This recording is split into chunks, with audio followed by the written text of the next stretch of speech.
Halo warga sipil sekalian, beberapa hari yang lalu gue dapat DM yang menarik. Bunyinya kayak gini, Bang, tolong dong bahas soal perpres jurnalisme berkualitas. Kalau lu yang bahas, pasti rame bang, kayak masalah TikTok kemarin.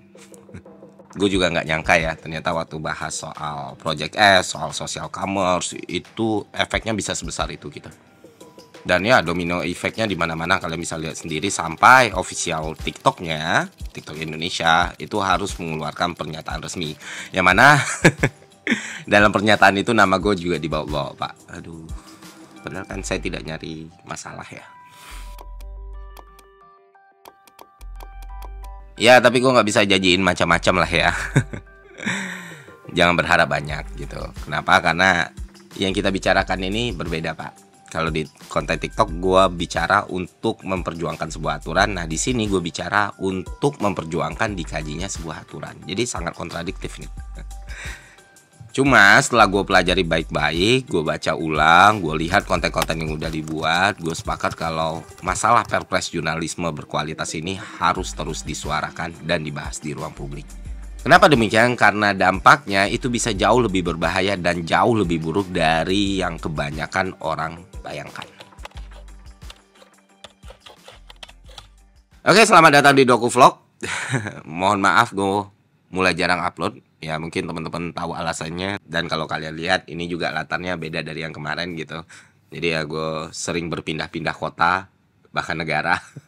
Cuman gue akan terus mengupayakan supaya tetap produktif, tetap bikin konten, jadi mohon doanya lah. Oke, kita balik lagi ke laptop. Sebenarnya udah banyak banget konten kreator, influencer yang udah ngebahas masalah perpres jurnalisme berkualitas ini. Katakan misalnya sepulang sekolah, Detektif Aldo, bahkan Om Deddy Corbuzier juga udah speak up. Menurut apa yang gue pantau dan gue lihat, semuanya membahas ini dengan detail dan bagus sekali. Terutama dampak perpres ini untuk konten kreator. Dan gue berusaha untuk tidak mengulang apa yang sudah dibahas. Kalau kalian mau penjelasan detailnya, kalian bisa tonton channel-channel yang gue sebutin tadi.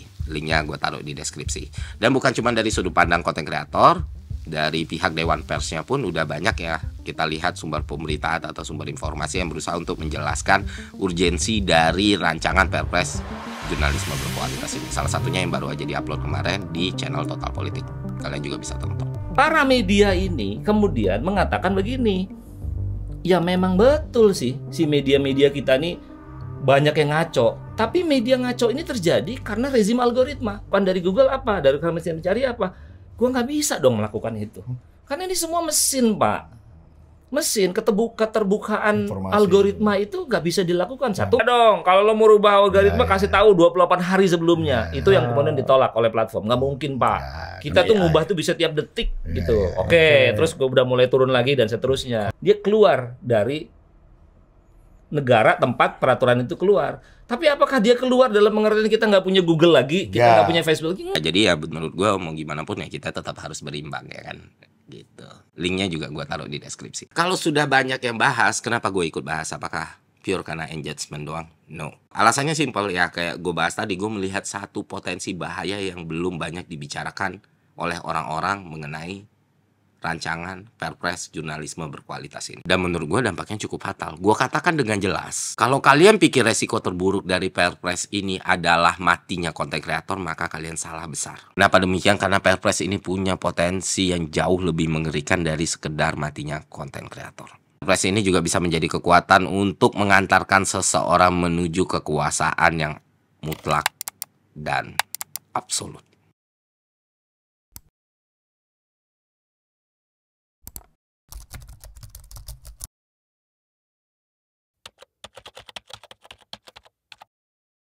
Ya oke, gue udah bilang kalian silahkan tonton orang-orang yang udah ngebahas perpres ini terlebih dahulu. Jadi kita tidak mengulang lagi, tapi gue akan bahas sedikit selain pandang aja. Kenapa perpres ini bisa dirancang dan diajukan gitu.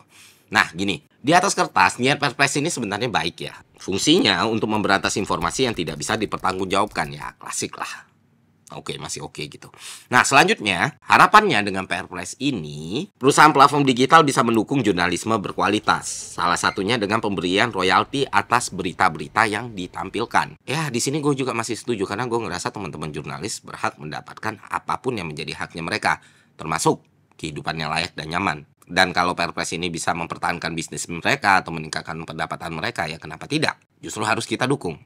ya kan? Nah, atas dasar itulah dibuatlah rancangannya dari Dewan Pers. Jadi sebenarnya ini business to business, B2B, antara media dan platform digital. Media mau mereka mendapatkan hak mereka dan mendapatkan keadilan mereka sebagai pembuat berita dalam bentuk royalti tadi ya. Yang mana menurut gue mereka sah-sah aja untuk memperjuangkan hal itu. Dan buktinya ini bukan yang pertama di dunia. Di Australia pun sudah diberlakukan hal yang kurang lebih sama.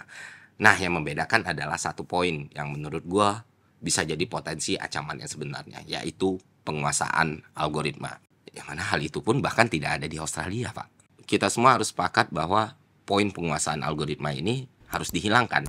Dewan Pers beralasan kenapa mereka ingin menguasai algoritma, karena mereka merasa selama ini algoritma sosial media itu jelek dan tidak menguntungkan mereka, dan bahkan merugikan mereka. Karena menurut mereka algoritma selama ini justru malah menguntungkan sumber-sumber berita yang tidak kredibel, produk jurnalistik yang tidak berkualitas. Itulah kenapa mereka ingin mengendalikan algoritma. Di sini saja udah ada false truth. Nah, kalau memang algoritma platform sosial media itu bermasalah, maka mintalah mereka untuk memperbaiki algoritma itu, bukan menguasainya. Jadi dengan Perpres ini sesuai dengan rancangan yang terbaru yang bisa kita upload di internet ya, jika disetujui, Dewan Pers itu punya kewenangan untuk tahu gimana sistemnya algoritma, tahu gimana perubahannya algoritma, dan bisa nentuin mana produk jurnalistik yang menurut mereka berkualitas dan mana yang tidak. Dengan kata lain, ini akan memberikan ruang yang sangat luas bagi para regulator untuk punya pengaruh dalam menentukan konten mana yang harus naik dan konten mana yang tidak. Gue udah pernah jelasin ke kalian kan, algoritma itu adalah inti dari semua bisnis sosial media. Ya, konten lu mau naik atau enggak, itu enggak bergantung seberapa banyak orang nge-share konten lu. No, tapi itu bergantung seberapa bagus profil lu menurut mata algoritma, sehingga konten lu direkomendasikan dan dinaikkan. Mau itu di search engine, mau itu di beranda YouTube, mau itu di FYP TikTok, di Instagram, dan lain sebagainya. Nah, ya namanya semua interaksi sosial, komunikasi, persepsi, opini muncul dari sana, ya kan? Sekarang lu bayangin, kalau di sebuah negara ada entitas yang punya kekuatan sebegitu besar untuk mengendalikan algoritma ini, lu berkuasa atas instrumen yang paling kuat dalam membentuk opini dan persepsi, serta tindakan seseorang yaitu ekosistem digital.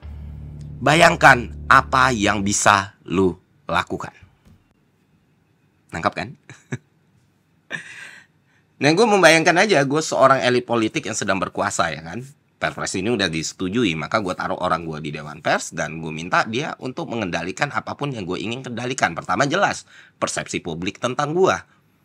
Berita-berita atau informasi atau produk jurnalistik yang mana itu memberikan dampak positif bagi gue, yang akan gue naikkan, akan gue boost, akan gue munculkan dimanapun. Sedangkan kritik, hal-hal buruk, hal-hal jelek tentang gue, ya gue akan minta habisi aja.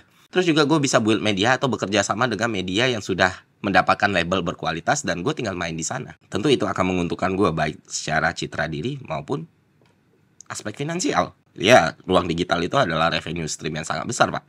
Jadi isu gue pegang, opini gue pegang, uang juga gue pegang. Nah, kalau misalnya ada yang menilai gue buruk, yang pengen ngejatuhin gue nggak perlu khawatir lagi. Gue nggak perlu memutar otak, gue nggak perlu klarifikasi, dan bahkan gue nggak perlu bayar buzzer untuk mengembalikan reputasi gue. Kenapa ya? Tinggal gue delisting, tinggal gue take down, tinggal gue hapus atau gue shadow ban. Dan menurut gue semua itu bisa saja dilakukan jika Perpres dan poin penguasaan algoritma ini disetujui. Nah, kalau digabungin dengan UU ITE, maka ini semakin mantap sekali gitu. Menguasai ruang digital dengan Perpres jurnalisme berkualitas, menekan dan merepresi semua musuh atau kritikus dengan UU ITE. Makanya gue bilang kurang mengerikan apa Perpres ini. Teknologinya semakin maju tapi peradabannya semakin mundur, coy. Kurang menakutkan apa lagi Perpres ini. Makanya gue bilang ini punya potensi jauh lebih buruk dari Undang-Undang ITE. Dan ya, tenggelamnya konten kreator itu bukan konsekuensi terburuk.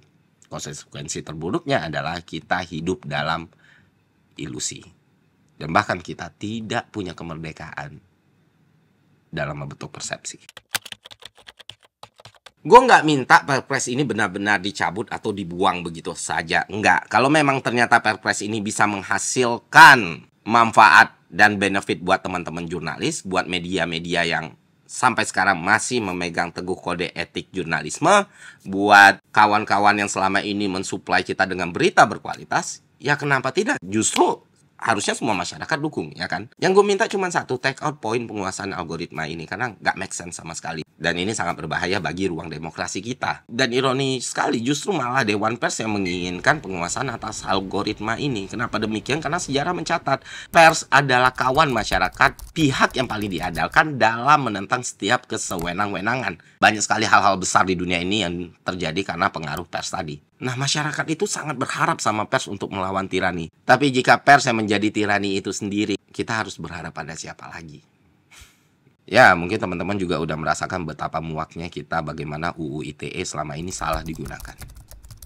Dan jangan sampai ada peraturan yang lebih busuk lagi dari itu. Menteri Komunikasi dan Informatika yang baru dilantik 17 Juli lalu, Budi Aris Setiadi, langsung mendapatkan amanah dari Presiden Joko Widodo dalam penerbitan peraturan Presiden tentang publisher rights atau hak penerbit.